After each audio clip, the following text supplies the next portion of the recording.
through a lot because of the execution of your father.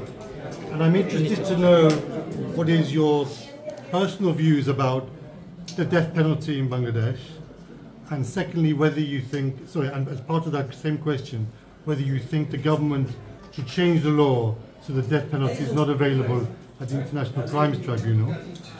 First question. The second question is, clearly there were a lot of killings in July and August, and accountability is required for those who are responsible.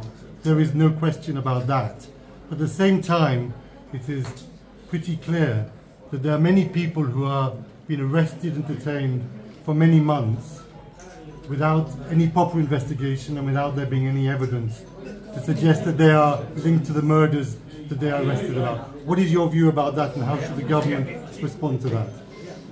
To be very honest with you, the government at the moment has made certain mistakes. But at the same time, to keep the peace in Bangladesh, they had to come down with a strong fist. It was a difficult time, a time when it was literally being run by the mob. And even if I believe that there were arrests that were taking place that should not have taken place, for the safety and security of those people, I'm glad that they have been taken into custody, because otherwise the mob was becoming a severe problem for Bangladesh. And these people would have been at the forefront of mob justice. As for my personal view on the death penalty, I do not think that the death penalty should exist, ever, not just in Bangladesh, but in general. But that's my personal view. I have seen what happens when you have people that are innocent, that have been put to death under very dubious circumstances. So that has left me very scarred, and I don't believe in the death penalty anymore.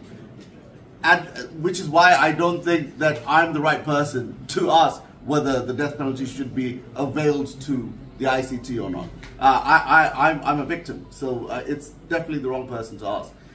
The people that should be asked these questions are the people that are currently in charge. And I hope you do ask them that question.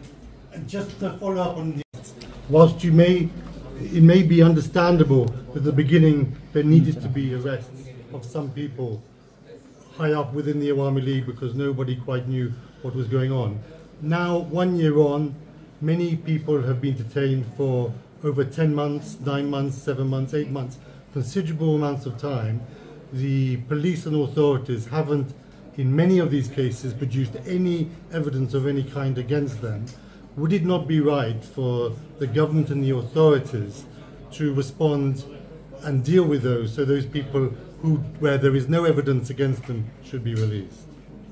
I think that this is definitely an opportunity for change to come about, and we do need to deal with this problem. As you know, David, and everybody here, we all know that this has become a business. People that are being falsely targeted, and it is a money-making gimmick that has started.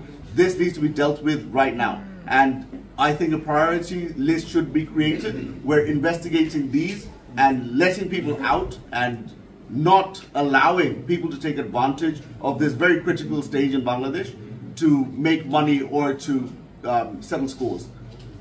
This needs to be dealt with immediately. I think investigations should be sped up.